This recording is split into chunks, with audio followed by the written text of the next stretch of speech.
Hello student, कैसे हैं आप सभी लोग। आज मैं अपनी इस वीडियो में बात करने वाला हूँ टाइट्रेशन के बारे में। ठीक है, तो जो भी स्टूडेंट बी फार्मा में है, फर्स्ट सेमेस्टर एनालिसिस पढ़ रहा है, उनके लिए भी इम्पोर्टेंट है। और जो student pharmaceutical chemistry D pharma में पढ़ रहे हैं फर्स्ट ईयर में, उनके लिए भी ये चीज़ें इम्पोर्टेंट है।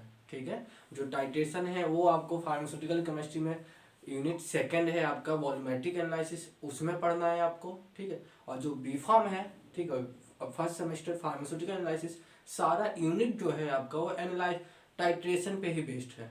ठीक है, जो भी टाइट्रेशन है आपका, उसी टाइट्रेशन पे आपका सारा यूनिट बेस्ड है। यूनिट फर्स्ट में थोड़ा सा इंट्रोडक्शन है, ईरर है, स्टैंडर्ड सॉल्यूशन है।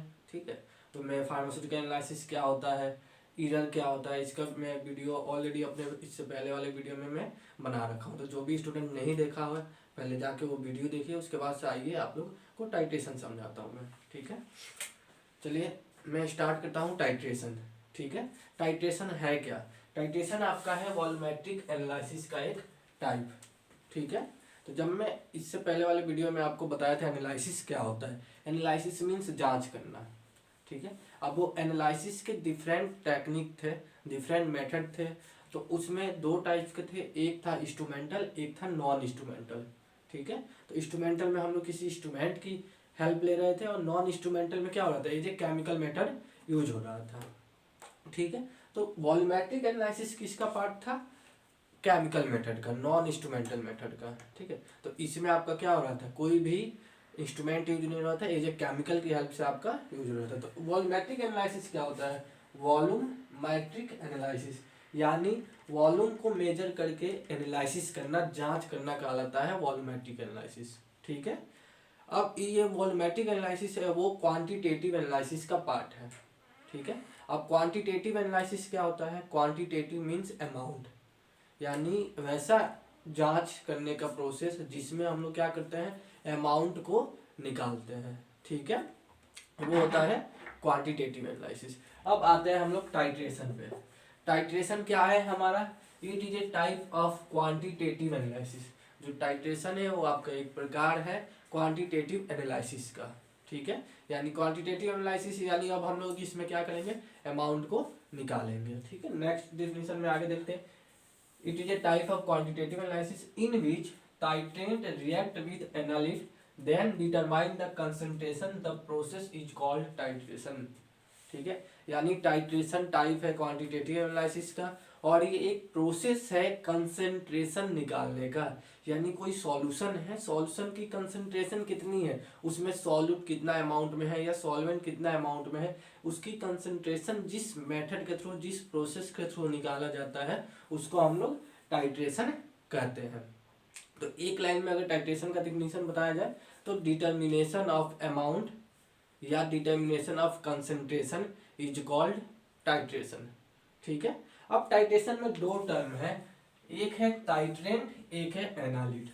अब ये टाइट्रेंट क्या होता है, एनालिट क्या होता है, इसको समझने के लिए आप लोग इस डायग्राम पे फोकस कीजिएगा। डायग्राम के थ्रू हम लोग ये टाइट्रेंट और एनालिट क्या होता है समझेंगे। ठीक है, जो टाइट्रेशन करने का प्रोसेस होता है उसमें दो इंस्ट्रूमेंट यूज होते हैं। ठीक है, दो ग्लासवेयर हमारे यूज होते हैं, एक होता है ब्यूरेट, ठीक है, एक होता है आपका कॉनिकल फ्लास्क।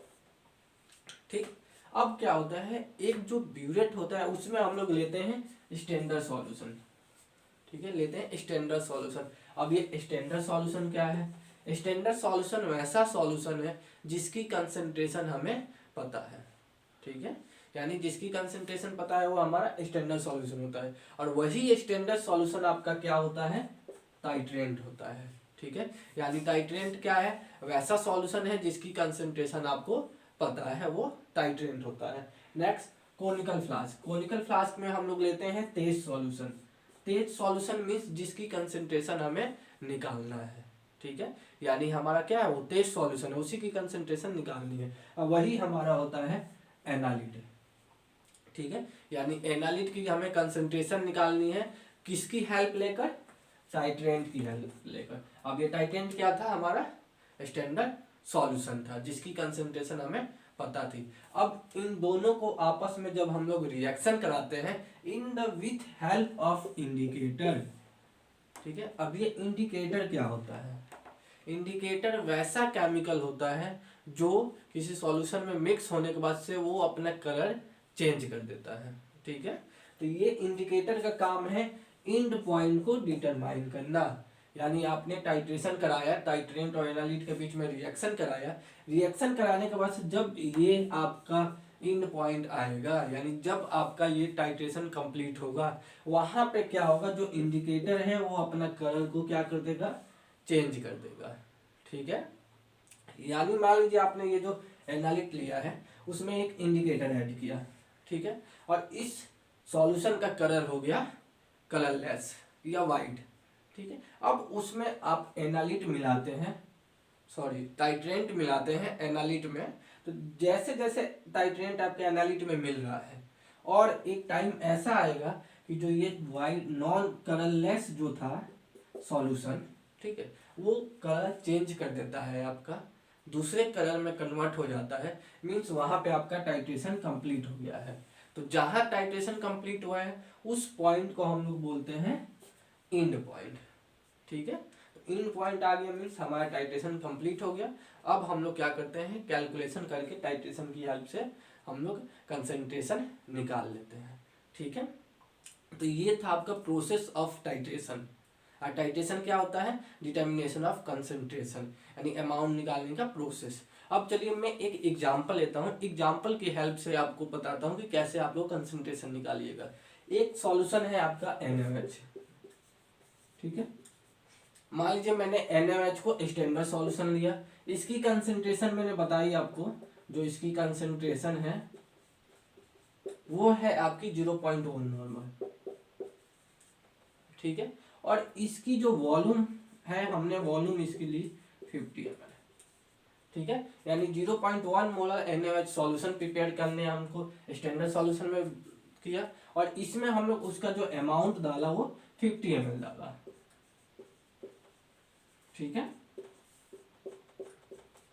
नेक्स्ट एक हम लोग एनालिट लेंगे, मान लीजिए मैंने लिया HCl, इस HCl एनालिट लेंगे मीन्स इस HCl की कंसंट्रेशन हम लोग निकालेंगे, यानी इसकी कंसंट्रेशन हम लोग क्या करेंगे जी, निकालेंगे, और इसका वॉल्यूम जो है वो हम लेंगे 30 ml। ठीक है, वॉल्यूम हमें पता है लेकिन कंसंट्रेशन इसकी नहीं पता, तो अब क्या करेंगे हम लोग, इसकी कंसंट्रेशन कैसे निकालेंगे वो देखिए आप लोग। NaOH की कंसंट्रेशन भी पता है, वॉल्यूम कितना लेना है वो भी पता है, लेकिन HCl है वो हमारा एनालिट है, उसकी कंसंट्रेशन भी नहीं पता और वॉल्यूम पता है। ठीक है, तो अब हम क्या लेंगे, एक ब्यूरेट लेंगे, ठीक है, एक कोनिकल फ्लास्क लेंगे। ब्यूरेट में हमारा क्या होता है जी, स्टैंडर्ड सॉल्यूशन फिल होता है, तो स्टैंडर्ड सॉल्यूशन क्या है, NaOH है, कितना अमाउंट है 50 ml, 50 ml NaOH फिल कर दिया, कितना का 0.1 मोलर NaOH का। ठीक है, नेक्स्ट कोनिकल फ्लास्क लिया जी हमने, कोनिकल फ्लास्क में क्या किया, 30 ml हम लोग HCl सॉल्यूशन को फिल कर दिया, और इसमें हमने एक इंडिकेटर ऐड कर दिया। मान लीजिए मैंने एक इंडिकेटर लिया फिनोप्थलीन, ठीक है, हमने इंडिकेटर लिया फिनोप्थलीन, तो जैसे मैंने इंडिकेटर लिया वैसे ये जो कलर है ये क्या है, HCl क्या होता है जी, हमारा एसिड होता है। ठीक है, तो फिनोप्थलीन का जो एसिड में कलर होता है वो होता है कलरलेस। ठीक है, वो होता है कलरलेस, तो ये आपका कलरलेस सॉल्यूशन रहेगा। तो यहां तक आपने क्लियर हो गया। अब क्या करना है आपको, इसको धीरे धीरे जो ब्यूरेट से है आपका स्टैंडर्ड सॉल्यूशन, वो धीरे धीरे पास कराना है कोनिकल फ्लास्क में। ठीक है, कि दोनों आपस में क्या हो, रिएक्शन हो। ठीक है, अब दोनों आपस में रिएक्शन कराइएगा। ठीक है, रिएक्शन कराने के बाद से जो ये कलरलेस सॉल्यूशन था वो आपका पिंक में कन्वर्ट हो गया। ठीक है, किस में कन्वर्ट हो गया, पिंक कलर में। ठीक है, वहीं पे आपको क्या कीजिएगा, इसको स्टॉप कर दीजिएगा। ठीक है, तो मान लीजिए जो आपका फाइनल वॉल्यूम आया वो आया 30 ml। ठीक है, यहाँ पे मार्किंग दी हुई होती है आपकी ब्यूरेट पे, वहां पे 30 ml मार्किंग है, वहां तक आपका NaOH कंप्लीट हो गया। ठीक है, और यहाँ पे ये कलर चेंज हो गया, पिंक कलर चेंज हो गया। अब इसका क्या है फिनोप्थलीन का, कि एसिड में वो होता है कलरलेस, अगर बेसिक सॉल्यूशन उसमें ऐड होता है तो वो कलर चेंज होता है पिंक, इसलिए वहां पे पिंक कलर शो होगा। ठीक है, तो पिंक कलर शो हो गया मीन्स वो हमारा इंड पॉइंट आ गया। अब हमारा टाइट्रेशन कंप्लीट हो गया। ठीक है, तो कितना वॉल्यूम लगा हमारा NaOH का? 30 ml लगा।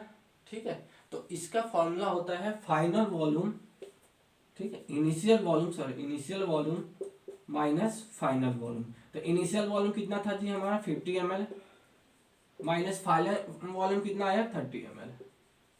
ठीक है, तो हमारा इसका जो वॉल्यूम हो जाएगा 20 ml, यानी हमारा जो NaOH यूज हुआ है, ठीक है, न्यूट्रलाइज होने के लिए, वो कितना हुआ है?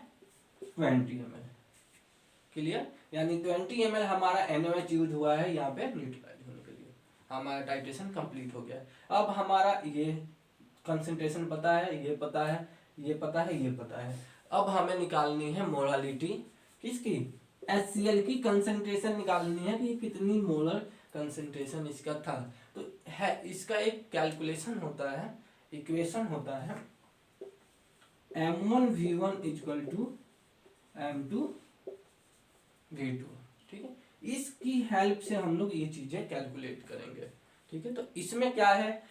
M1V1 क्या है, M2V2 क्या है? M1V1 means molality of standard solution.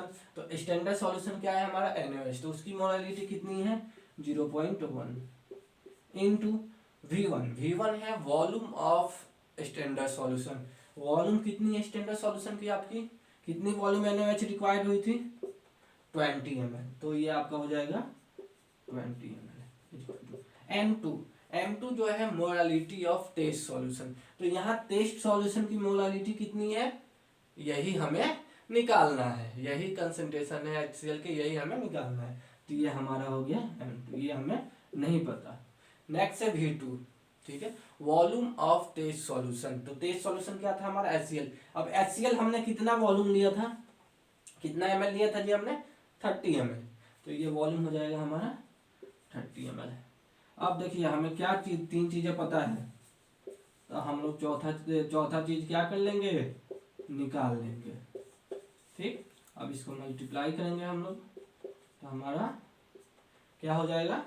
Solution निकल जाएगा। ये हो जाएगा आपका कितना जी? 0.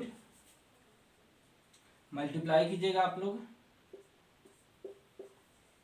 1 0.0 ठीक 6, इतना मोलर आपका HCl की मोलालिटी आएगी। क्लियर हुआ? तो ये है कंसंट्रेशन। तो ऐसे हेल्प से आप लोग क्या कर सकते हैं? कंसंट्रेशन निकाल सकते हैं। ठीक है, तो होपफुल स्टूडेंट आप लोगों को समझ में आया होगा। ठीक है, नहीं आया होगा तो मैं एक बार दोबारा समझा देता हूँ। एक ब्यूरेट लेंगे हम लोग, एक हमारा ये लेंगे। ठीक है, तो इन दोनों की हेल्प से हम लोग क्या करेंगे? कंसंट्रेशन निकालेंगे। तो ब्यूरेट में हमारा स्टैंडर्ड सॉल्यूशन लेंगे जिसकी कंसंट्रेशन पता होगी, एक लोग हम लोग लेंगे तेज सॉल्यूशन जिसकी कंसंट्रेशन हमें निकालनी है। ठीक है, अब क्या करेंगे? इसकी हेल्प से हम लोग इसकी कंसंट्रेशन निकाल देंगे। तो इसका हमारा अमाउंट पता रहेगा। ठीक है, वॉल्यूम कितना लेना है और कंसंट्रेशन कितनी लेनी है, इसकी कंसंट्रेशन नहीं पता, वॉल्यूम पता है। तो दोनों को रिएक्शन कराएंगे। फिर रिएक्शन कराने के बाद से जो कैलकुलेशन है, कैलकुलेशन करने के बाद से हम लोग कंसंट्रेशन निकाल लेंगे। इसका एक फुली वीडियो आपको मैं जो फार्मास्यूटिकल एनालिसिस में प्रैक्टिकल होता है वहाँ मैं बताऊंगा, वहाँ पे आपको इजीली समझ में आ जाएगा। बस आपको इतना पता होना चाहिए कि टाइट्रेशन होता क्या है और कौन से प्रोसेस होते हैं जिसके थ्रू आप लोग कंसंट्रेशन निकालिएगा। ठीक है, अब हम लोग बात करते हैं टाइप्स ऑफ टाइट्रेशन की। ठीक है, यानी कितने टाइप्स के आपके टाइट्रेशन है। तो टोटल 4 टाइप्स के टाइट्रेशन होते हैं। Acid based titration. अब ये एसिड बेस्ड टाइट्रेशन की 2 टाइप का होता है, नॉन एक्वस और एक्वस टाइट्रेशन। ठीक है, नेक्स्ट टाइट्रेशन है रेडॉक्स टाइट्रेशन, प्रेसिपिटेशन टाइट्रेशन और कॉम्प्लेक्सोमेट्री टाइट्रेशन। ये आपको स्टेप बाय स्टेप आपके नेक्स्ट यूनिट में, यूनिट 2nd, 3rd, 4th, 5, ये आपको अगले यूनिट में पढ़ना है। तो ये चीजें मैं आपको डीपली में, जैसे यूनिट 2nd स्टार्ट करूंगा एसिड बेस्ड टाइट्रेशन, वहां मैं आपको डीपली में एसिड बेस्ड टाइट्रेशन समझाऊंगा। ठीक है, तो होपफुली स्टूडेंट आप सबको ये चीजें समझ में आई होगा कि टाइट्रेशन क्या होता है और प्रोसेस क्या है। ठीक है, टाइट्रेशन क्या है जी? Determination of concentration. ठीक है, अब इसी की हेल्प से जो प्रोसेस था यही सारा यूज होगा यहाँ पे जो टाइप्स है। तो इसलिए ये चीजें आपको समझ में आनी चाहिए।